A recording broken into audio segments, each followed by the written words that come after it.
요즘 두 분 다 어떻게 지내십니까? 죄송합니다. 뭐하노? 야 그러면 안 돼. 방송. 정색하고 물어보니까 그러니까 마음의 준비를 하고 해야지. 지내십니까? 아니라 뭐 말한답니까?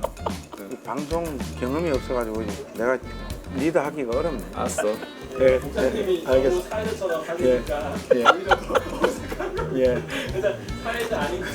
예, 알겠습니다.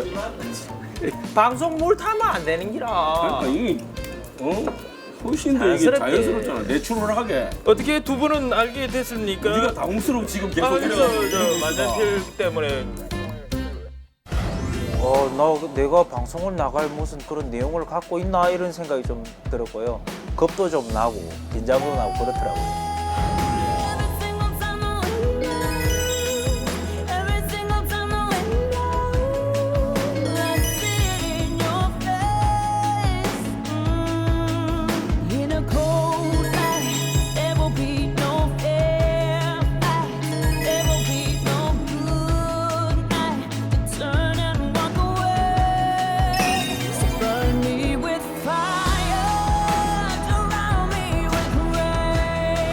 그런 이야기를 해보고 싶어서요. 뭔가 꿈이 있고 희망이 보이고 답을 찾을 수 있을 것 같은 신나고 스펙타클한 이런 이야기가 아니라 내가 겪은 환경은 별로 그렇지 않았다. 근데 마음 깊이는 하나님의 어떤 음성들이 있더라. 뭔가 따뜻함을 예수님의 모습을 본 것 같다. 뭐 그런 이야기를 좀 해보고 싶었어요. 홍대 간다에가 선글라스 한 끼 보고 이렇게 올라왔는데 제가 교회 사역보단 지역아동센터라는 사회복지 쪽에 더 많은 사역에 중점을 두고 있어서 왜 굳이 교회에서 기독교 방송에서 나를 찾았을까?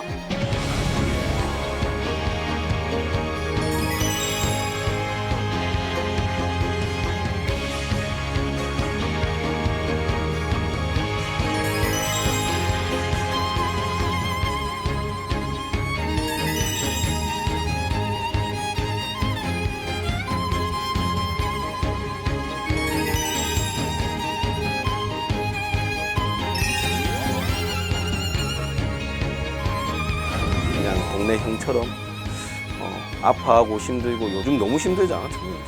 그 청년들에게 그냥 같이 얘기해 보면 좋겠다 이런 생각으로 왔어. 청년들에게 어떤 메시지를 던지는 프로그램이라 그러고 또 저하고 제일 가까이에서 사역하는 우리 송경호 목사와 또 최상현 전사하고 같이 이렇게 하는 것이어서 뭐 두 가지의 가치를 같이 담을 수 있겠다 싶어서 출연을 결심했죠.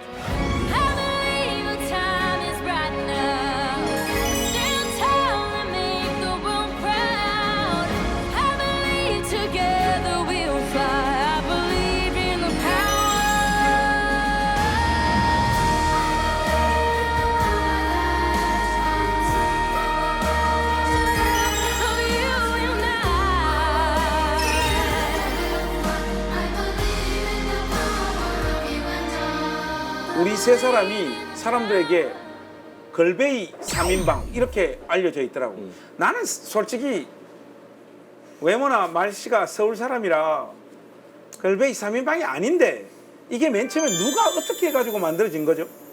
최상현 전도사가 저를 보아서 표현했던 글 중에 약간 이제 없이 비이고 정말 아무것도 아닌 것처럼 처음엔 봤는데 얘기를 하는데 그 사람 삶에 진솔함이 있고 그리고 바닥에서 누가 진솔함이 있고 나보고 사람들이 이제 그걸 보면서 우리 세 명을 가리켜서 도찐개찐 그러면서 똑같이 생긴 사람들이 걸베이처럼 보이나 이 사람들한테 이상하게 희망이 보인다 이런 식으로 댓글이 한번 달리면서 이상하게 우리가 이제 그때부터 걸베이 3인방으로 묶어지는 계기가 사실 내가 너희들하고 같은 레벨은 아니잖아? 그래서 하나 더 붙어 있잖아. 김관성 목사님에게는 걸왕. 김관성 목사님 같은 경우는 정말 이 바닥 같은 목회의 길을 걸어오면서 하나님 나도 좀 도와주세요. 근데 안 잡아주신 손길 안에서 하나님 발견한 그런 통찰들이 나오고 송경호 박사님 같은 경우에도 오뎅 꽂으면서 한 달에 20-30만 원 받으면서 주님 나는 왜 꼬라집니까? 나도 좀 도와주세요. 이렇게 걸베이 같은 그런 기도를 하고 뭐 저도 마찬가지고. 그런데 거기서 우리는 아름다움을 발견합니다. 그래서 이거는 걸베이 그룹이라 좀 불러도 되겠다. 그런데 의외로 또 좋게 봐주시더라고요. 지난번에 내가 덕은교회를 가봤는데, 야, 난 니한테 말만 들었다가 처음 가봤는데 마음이 너무 아프더라고. 뭘 느끼는 게. 봤어 그래? 우선은 너희 집에 자면서도 아 충격받았고. 사택. 그러면서 내가 한참 생각했지. 어쨌든 우리 동기 중에서는 그래도 꽤 잘 나가고 공부도 잘했고 또 유학까지 갔다 왔는데 더 해줘. 왜 내가 생각하기에는 나도 참 아웃사이더로 있지만 충분히 좋은 교회를 찾아갈 수 있을 텐데 왜 굳이 덕은교회를 갔는지 한번 만나면 묻고 싶더라고. 그러니까 그런 질문들을 많이 해. 그러니까 뭐 이렇게 음지, 어두운 곳은만 이렇게 계속해서 사역을 하러 가십니까? 이렇게 나한테 묻는데 나는 내 스스로 고난의 길을 갈 그렇게 위인과 믿음 좋은 인간이 아니야. 그냥 삶이 그렇게 흘러가더라고.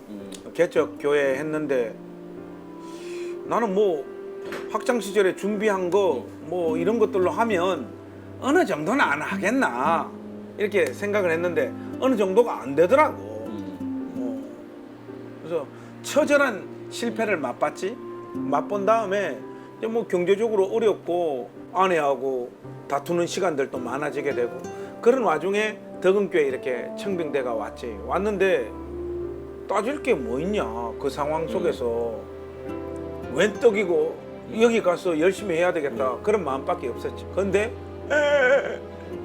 가보니까 사택이 위로 안 올라가고 밑으로 내려가더라고. 지하에 하니까 뭐 바퀴벌레 집수발 그 집수정이 사택 옆에.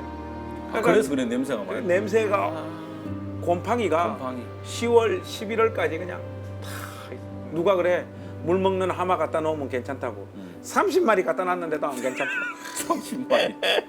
그리고 또 화장실이 없어. 화장실. 환경이 그러니까 와 참 사역을 해 나가는데 고통스럽더라고. 뭐 어떻게 주어진 상황 속에서 내 사역을 감당한 거지. 근데 내가 간증이 있다고. 우리 지호가 고양시 그 글쓰기 대회 나가지고 1등을 했어요. 근데 아버지가 아들을 알잖아. 지호야, 니는 안 된다는 거 알고 있지? 창가에 의를 두고 아빠 10,000원 줄 테니까 오뎅 사 먹고 떡볶이 사 먹고 편안하게 갔다 와라. 상 탈 생각은 하지 마라 하고 보냈지. 근데 도대위에서 입선해가지고 깜짝 놀랐지. 이게 도대체 무슨 일이고 니 가서 무슨 글을 썼길래 니까지 게 입선을 했나 하니까 우리 지호 대답이 기가 막혀. 초등학교 글쓰기는 띄워쓰기, 맞춤법, 논리, 내용 이런 게 중요한 게 아니라 감동을 주면 상을 탈 수 있다고 하던. 그때 지가 무슨 글을 써야 될지 딱 떠올랐다. 집에서 요강 버리는 거, 물이 범람회가 넘칠 때 아빠하고 밤새로 쓰레받기 들고 물 퍼내고 한 거, 그걸 써내려간 거. 그 심사위원이 상 안 줄 수가 없어. 근데 그 이야기를 지호한테 딱 들으면서 그런 생각이 들더라고. 아, 나는 초라하다.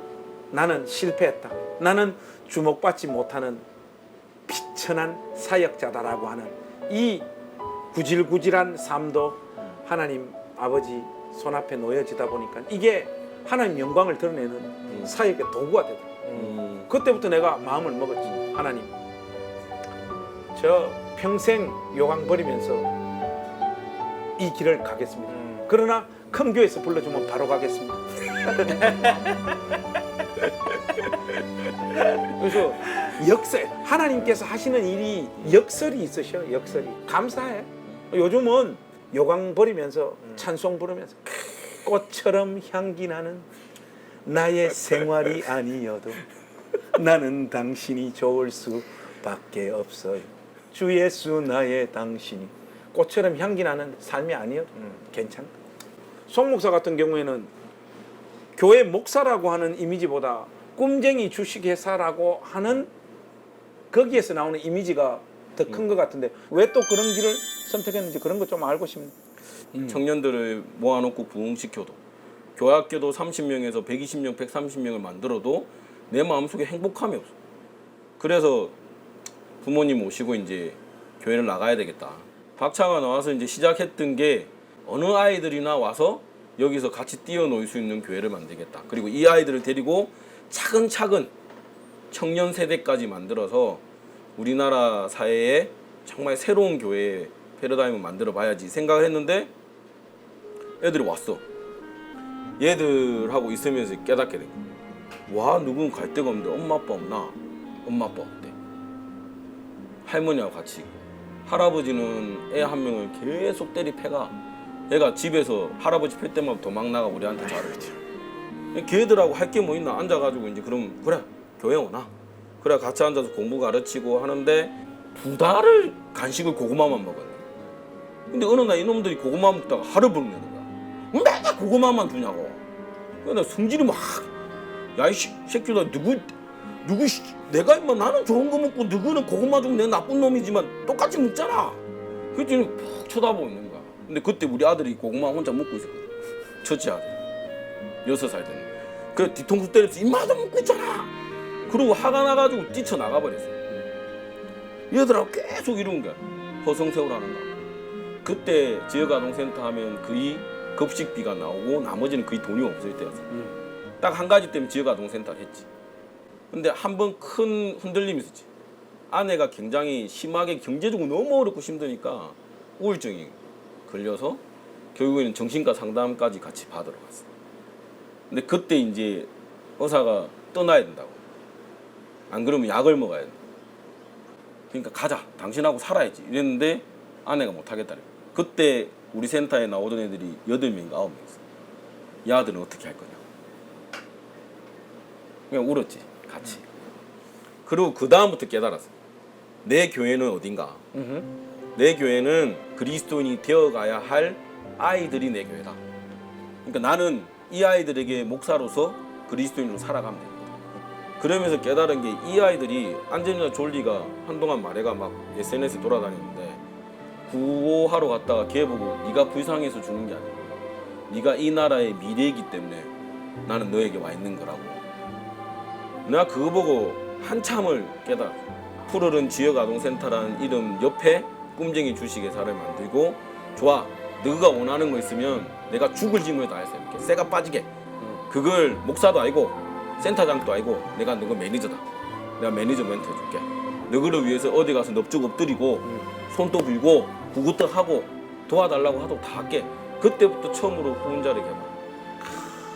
그래서 이제 꿈쟁이 주식회사를 만들어서 지금 이제 사람들한테 조금씩 알려서 지금까지 온 거죠. 그러니까 나는 어쩌면 간성이가 생각했던 하나님이 나를 쓰실까 말까 그런 생각을 할 겨를이 없었어. 나를 쳐다보고 있는 애들이 너무 많았기 때문에. 아까 얘기했듯이 목사님이라는 소리를 하루에 진짜 100번 이상 들어. 그렇게 부르는 애들이 있었기 때문에 목사라는 이미지 별로 중요하지 않아. 왜? 나는 이미 30몇 명의 아이들에게 목사잖아. 그래서 목사라는 이미지가 별로 없어. 없어. 머리 내려다니고.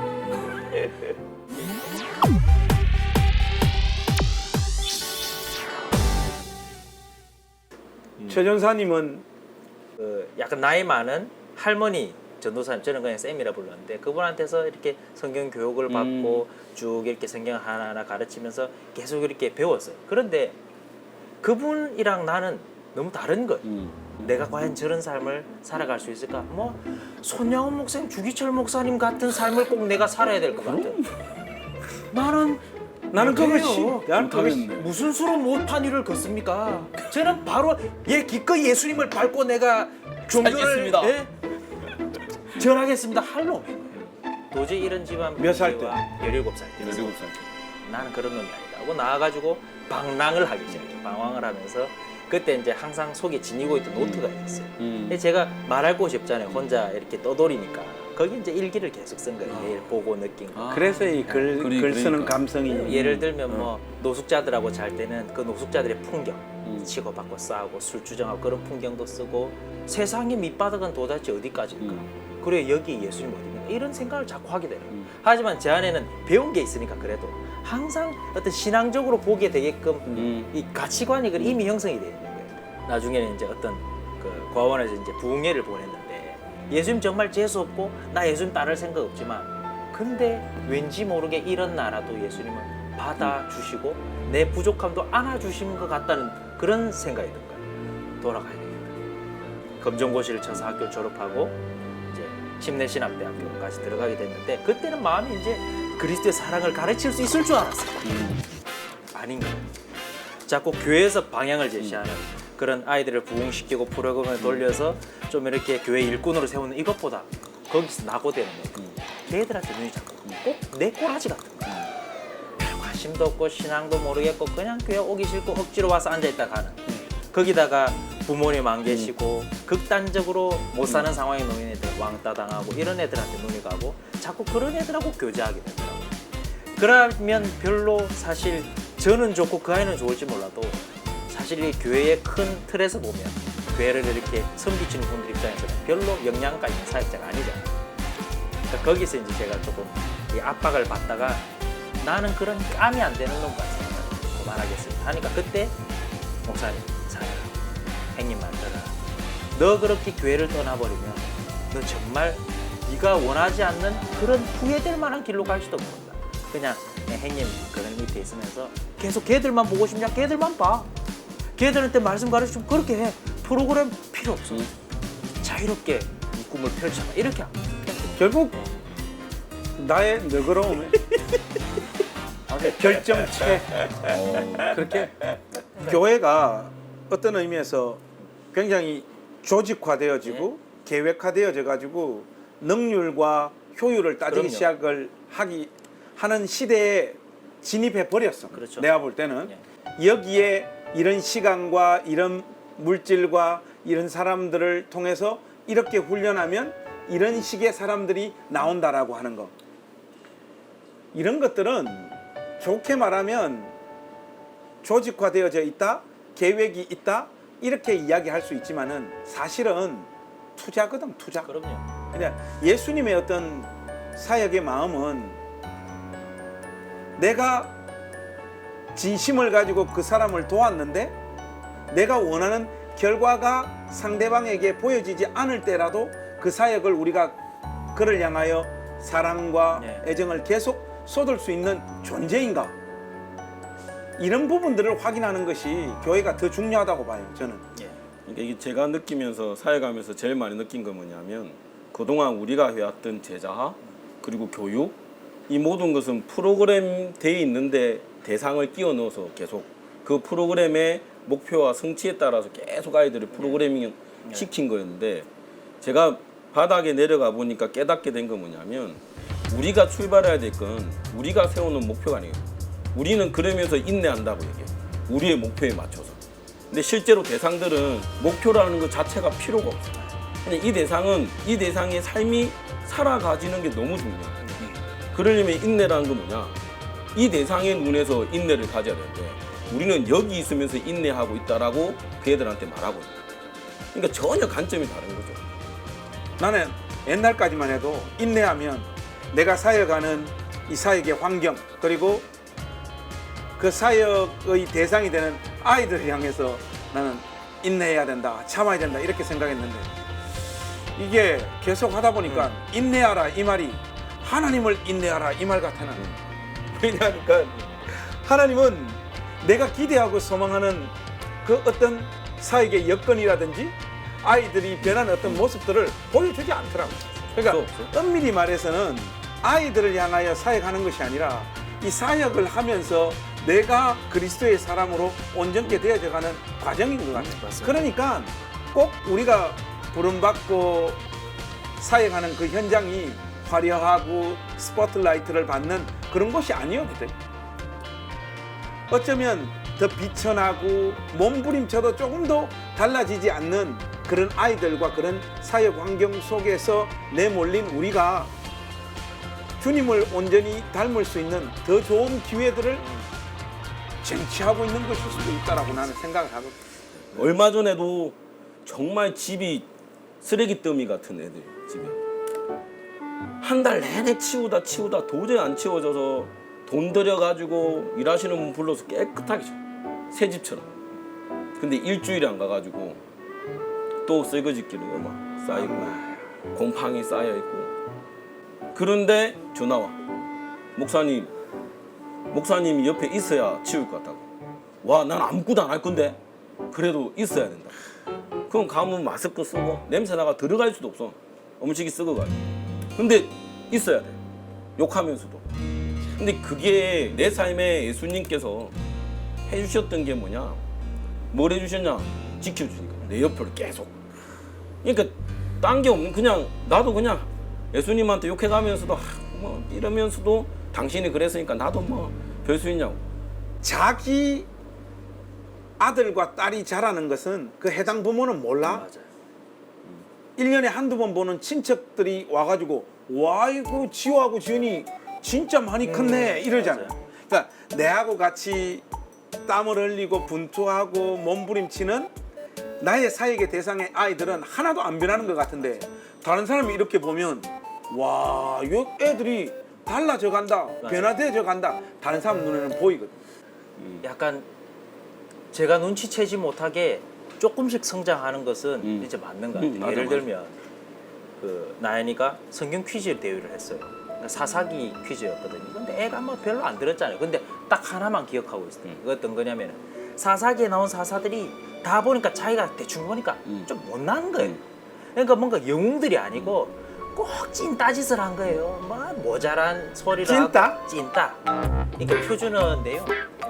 이게 뭐? 좀 모자란 사람이라. 아, 모자라는 사람이라고 하는 속어. 솔토박이가 잘. 이 찐따. 소위 좀 아닌 거예요, 자기가 볼 때. 그런데 이 사사들이 하나같이 고백하는 말들이 하나님의 여호와의 영이 임하심에 갑자기 힘이 솟아서 뭘 했더라. 자꾸 이런 걸 보더니 퀴즈 제일 끝에 딴 건 다 틀리고 마지막 문제예요. 사사기를 읽으면서 배우면서 느꼈던 게 뭐냐 이러니까 딱 한 문장을 썼는데 그걸 보고 제가 엄청 울었습니다. 뭐라고 써놨냐면 나도 이 사사들처럼 참 모자라고 희망도 없는 삶을 살고 있는데 이런 나에게도 하나님이 혹시 나에게 오시면 나도 뭔가 잘할 수 있겠다는 생각이 들었다. 이렇게 써놓은 거예요. 그러니까 그 말인즉슨 자기도 뭔가 꿈을 가질 수 있겠다는 희망을 본 거예요. 아주 작은 희망이었는데 그게 사실은 이 아이가 인생이 완전히 전환될 수 있는 그런 키였다. 그 전까지는 그런 생각을 못했지.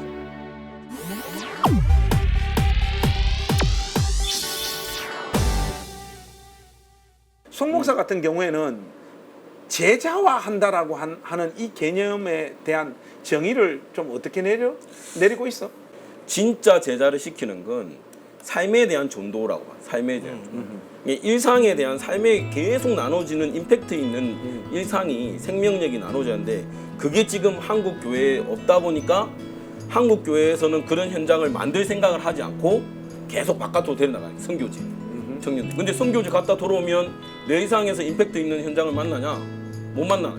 주일날 예배드리려면 이렇게 해야 한다 이게 아니고 살려면 이렇게 해야 한다는 걸 말했던 교회 예전에 우리의 멘토들, 옛날 우리 선생님들, 그런 선생님들이 지금 없어진 게 내가 생각한 제자는 이렇게 살아야 된다는 것을 삶으로 보여주는 게 제자다. 근데 실제로는 우리는 52번 만나는 거야. 1년에. 그런데 어떻게 1년 사이에 제자로 바뀌어? 그러니까 프로그램이 아니라 일상의 삶에 대한 접근들부터 시작하는 제자 훈련이 우리 한국 교회에 좀 있어야 되지 않을까. 그런 생각들을 정말 애들하고 있으면서 느끼는 게 가장 큰 게 그런 부분. 최 전사님은 예. 청년들을 제자화한다라고 하는 개념을 어떻게 잡고 있어? 저는 뭐 제자화를 해본 적이 없어가지고 어허. 좀 말하기 좀 민망해요. 고등학교 2학년이에요.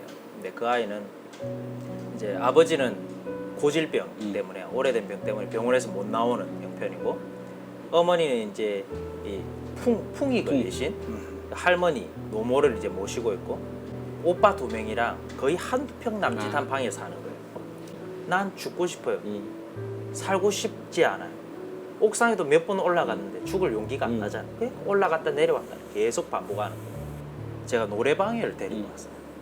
거기서 제가 어떤 노래를 불렀냐면 18이라는 욕이 들어간 랩 비슷한 노래 신나게 그 아이하고 목이 터져라 불렀어요. 그러면서 네가 전도사냐? 그래가지고 또 우리 목사님이 또 그런 거 별로 타치 안 하거든요. 막 그래 해 이러니까 막 그런 생각 부르는데 애가 거기서 마음을 다 열어보고 걔가 하는 말이 만약에 예수님이 전도사님 같은 분이라면 나 예수님 믿고 싶다. 그거지. 그 말 그리고 알고 싶다는 거. 예수님이 어떤 분인지. 그때 저는 엄청 충격받았어요. 나는 개인적으로 청년들에게 교회에서 일반적으로 통용되어지는 종교적인 어떤 레토릭에 속지 말라고 좀 이야기를 하고 싶어요. 이제 여름 되면 또 수련회 가면 수많은 강사들이 네. 꿈을 꿔라, 가슴에 불을 담아라, 그것을 위해서 대가를 지불하라 그러는데 꿈꿔도 안 돼.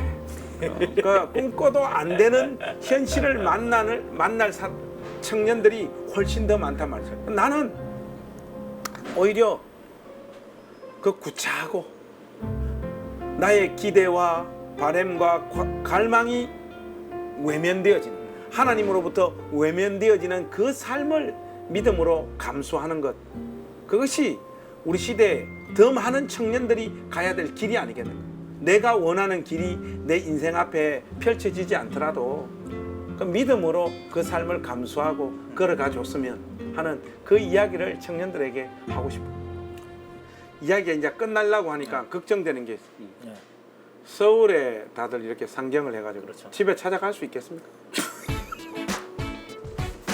걱정하셔도 돼. 또 우리 각자들에게 주어진 그 또 사역들 또 잘 감당해 봅시다. 예.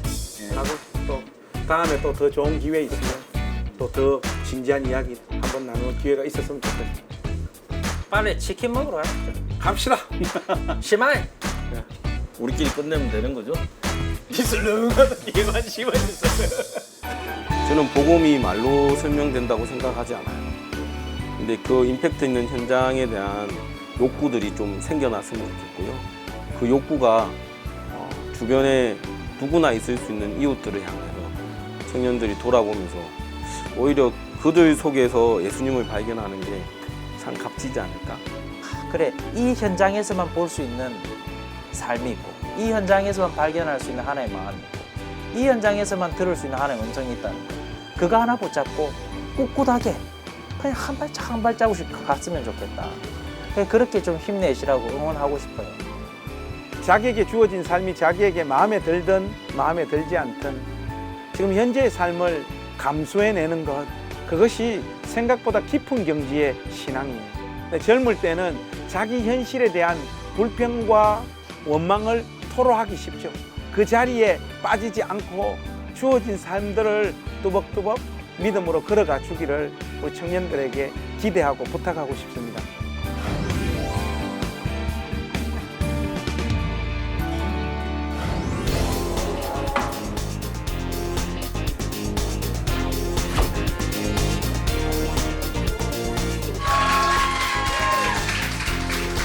어느새 오늘 마지막 촬영 시간이 되었습니다. 제자 프로젝트를 적용하니까 굉장히 많은 반응이 오고, 송중기 목사님에게 제임스 목사님이란 Be careful. 전도, 제자화, 그 다음 스텝은 어떻게 됩니까? 본 게 있다면은 이제 실행할 수 있어요. 들은 게 있다면 말할 수 있고요. 우리 차례. Let's run together.